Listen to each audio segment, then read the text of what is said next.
In previous lessons, I explained that one of the main reasons why people get depressed is they fail to respond properly to the bad situation they are in. They fail to respond to the people they don't like and also the circumstances they find themselves in. Pero madali ba yun gawin? Madali ba to respond properly sa mga challenges na dumadating sa buhay natin? Ang totoo hindi. Pero bakit mahirap? Bakit mahirap mag-respond properly? Ano ang kulang sa atin? O ano ang dapat natin i-develop in order to respond better? Ako, I believe we find the answer in the story of the first two kings of Israel. Sa storya ni Saul and also sa story ni David. Their stories are a contrast of leadership styles. Eventually, David became known as Israel's greatest leader, while si Saul naman was someone the Jews did not want to be compared to. Why? What was wrong with Saul? The quality traits that made David great is the trait that made Saul fail. Ako, I believe that Saul could have been the greatest king of Israel kasi siya ang unang handpicked king by the Lord. Si God mismo ang namili. So therefore, he was special. We see this story in 1 Samuel chapter 9 verse 16. Basahin ko ha. Sabi diyan, "About this time tomorrow I will send you a man from the land of Benjamin, and you shall anoint him to be prince over my people Israel. And he will deliver my people from the hand of the Philistines. For I have regarded my people, because their cry has come to me." God chose Saul to be a prince over his people. God sees him as a prince. Bakit tawag sa kanya prince? Because God remains the true king of Israel. Israel is a special set of people. Pinili talaga sila ni God to be part of his kingdom. Aside from being the heir of the king, a prince is the one who implements the king's plan. And according to 1 Samuel chapter 9 verse 16, one of Saul's responsibility is to deliver Israel from the hands of its enemy.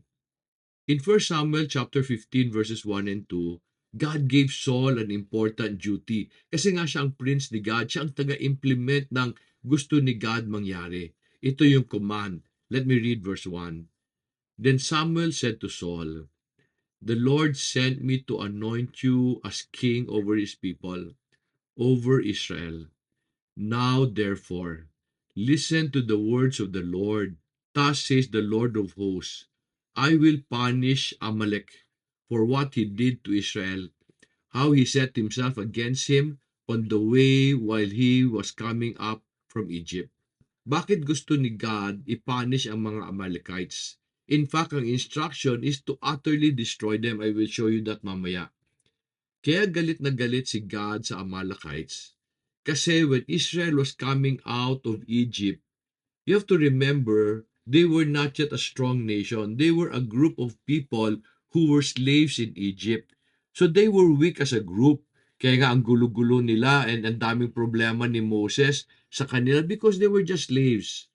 While they were on a journey, the Amalekites attacked them.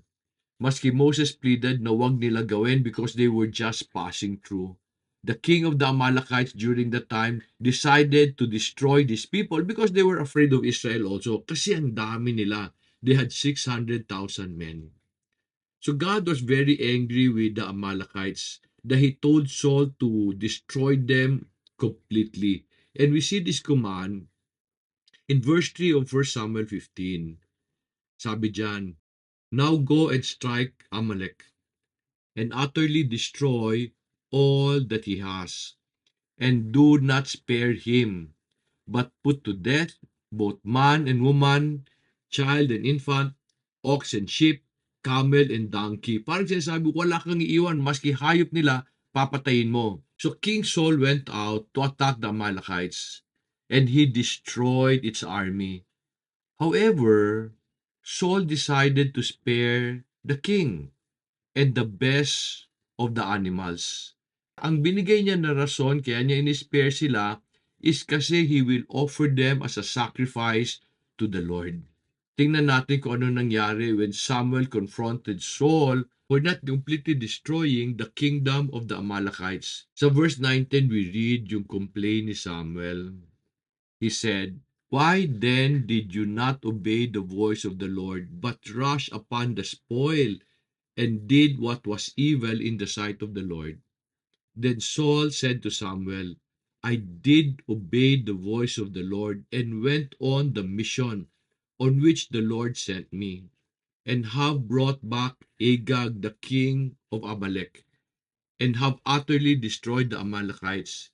But the people took some of the spoils, sheep and oxen, the choicest of the things devoted to destruction, to sacrifice to the Lord your God at Gilgal." Because Saul did not completely obey the Lord took his kingdom away from him. Galit na galit si God kay Saul. Gaano ba kasama ang kasalanan ni Saul? If we compare this to the sin of David, sino ba ang mas malaki ang kasalanan? Si David killed Uriah and committed adultery with his wife si Bathsheba. Maski sa ang anggulo mo tingnan, mas malaki ang kasalanan na nagawa ni David. Nakapatay siya ng tao who was very faithful to him so that he can get his beautiful wife. And yet David had many wives during that time already. Pero ang tanong, why did the Lord love David and rejected Saul? When David sinned, the prophet Nathan confronted him, like the way Samuel confronted Saul. Tingnan natin response ni David sa 2 Samuel chapter 12, verses 7 to 8. Nathan then said to David, "You are that man." Because Nathan was sharing with him a parable of a man who was very rich with many sheep, who took the one sheep of this very poor farmer kasi ikakatay niya para sa mga kaibigan niya. When David heard of the parable, nagalit si David. Sabi niya, "Sinong gumawa niyan? Lika, patayin natin yung tao na yon." Then Nathan said to David, "You are that man. Thus says the Lord, the God of Israel. It is I who anointed you king over Israel, and it is I who delivered you from the hand of Saul. I also gave you your master's house and your master's wives into your care. I gave you the house of Israel and Judah, and if it had been too little, I would have added to you many more things like this." When Samuel confronted Saul, Saul justified his actions and blamed his soldiers. Si David responded differently. He immediately admitted his sin and gave no excuses. And we see his response in 2 Samuel chapter 12 verse 13. Then David said to Nathan, "I have sinned against the Lord." And Nathan said to David, "The Lord also has taken away your sin. You shall not die." I really believe the Lord saw David's repentance. In fact, he wrote a psalm saying, "A contrite and broken heart you will not reject," because he went to the Lord crying for the sin that he has committed. Ano ang pinagkaiba ng response ni David sa response ni Saul? What made David's response acceptable to the Lord and yung kay Saul hindi? The difference between David and Saul's response is explained in First Peter chapter 5 verse 5, and it reads, "You younger men, likewise, be subject to your elders, and all of you clothe yourself with humility toward one another. For God is opposed to the proud, but gives grace to the humble." According to this verse, humility invites the favor of men and the grace of God. You need to understand, while God's grace is offered to all, it is only given to the humble. Most depressed people pray for deliverance. They ask God to improve their situation by punishing those who have hurt them and asking that God will bring them to some place better. Will God hear your prayer? Only when He sees humility in your heart. Do you know that the great men in the past have one thing in common? They were all humble. This was the greatest attribute of Moses. Sa Numbers chapter 12 verse 3 we read, "Now the man Moses was very humble, more than any man who was on the surface of the earth." How important is humility? Alam mo, there was this evil king in Israel. He was very evil that one day God sent a prophet to tell them that God will take his life. He was evil. The name of the king is Ahab. He made Israel worship other gods and commit serious sins. When God was about to destroy Israel because of the sin of King Ahab, Ahab humbled himself. So God changed his mind. Let me show you kung saan natin makikita to sa Bible. First Kings chapter 21 verse 29. Do you see how Ahab has humbled himself before me? Because he has humbled himself before me, I will not bring the evil in his days, but I will bring the evil upon his house on his son's days. Kawawa naman yung mga anak niya, no? Kasi sila ang naka-experience ng punishment. Hindi sila na-punish because of the sin of Ahab, because even the descendants of King Ahab were evil themselves. Are you depressed or feeling very bad today? Have you been praying for deliverance, yet nothing good has come?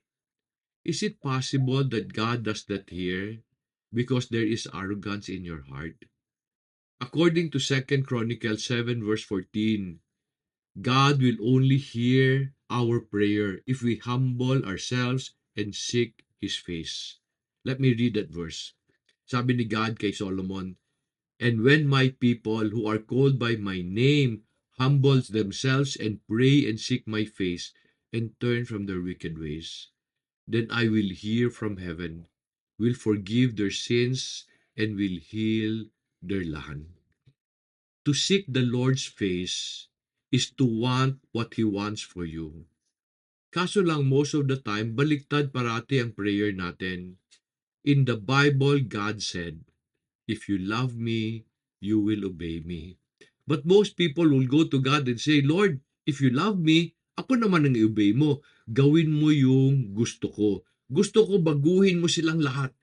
Gusto ko na magandang buhay na hindi nagtatrabaho. Gusto ko, Lord, na baguhin mo circumstances ko. Bakit ko pa kailangan magbago ng ugali?" And yet, sabi ko sa inyo that often God puts us in a situation that's difficult not to hurt us, but to grow us. And sabi niya sa'yo, "If you love me, you will obey me." Alam mo, when you insist on what you want and not agree on what God wants for you will never escape your depressive situation. Why is humility important? According to Proverbs chapter 29, verse 23, a man's pride will bring him low, but a humble spirit will obtain honor. Alam mo, God loves you so much that He wants to give you many blessings. Pero pag alam niyang arugante ka, nang gusto mo lang mangyari yung gusto mo, alam niyang ikakasira mo ang blessing niya. Kaya sabi niya sa Proverbs chapter 11 verse 2, "When pride comes, then comes dishonor, but with the humble is wisdom." The trials we go through and the circumstances we are in are opportunities to become a better person. People only become depressed when they refuse to acknowledge their flaws and improve themselves. When they give excuses, pag nagkamali sila para silang sa Saul, "Lord, nag-obey naman ako sa iyo. Kaso sila kaso siya kaso yung circumstance ko, Lord, forced me to do bad things." Which is not true. Because we always have a choice to choose to do well. Karamihan ng taong depressed, nakikita nila yung sama ng ibang tao and sama ng sitwasyon nila. They often fail to see the flaws that they need to change. The only way people who are depressed can reverse their situation is to learn humility. To also say, "Lord, totoo nasaktan nila ako. Pero Lord, baka may nagawa rin akong mali. Dapat Lord, baguhin ko, tulungan mo ako. Unfortunately, no medical pill can give us humility. We gain humility by making a decision, by humbling our heart and agreeing with the Lord. Lord, there are things I need to change so that I can respond better. Sabi ko sa series na to, I believe there should be no depression. I believe dapat walang tao who's going through depression. Kasi I believe the root cause of depression is a wrong response to the circumstances we are in. We need help to respond better. And that help comes from the Bible and from the Lord. So therefore, if you will ask the Lord for one thing while you struggle with depression, ask for humility. Tell the Lord to help you respond in humility, not to give excuses, but to admit your fault, so that the Lord can give you His grace and also allow people to give you their favor. Sana natulungan kita sa lesson na to. Sana mas naintindihan mo yung sitwasyon mo so that you can get out of it. Pag natulungan kita, go help someone else. Share this lesson to someone who's maybe struggling with arrogance and depression. Tulungan mo rin sila. And together, let us build a better nation for our children, our children's children. Maraming salamat sa pagpanood and may God bless you.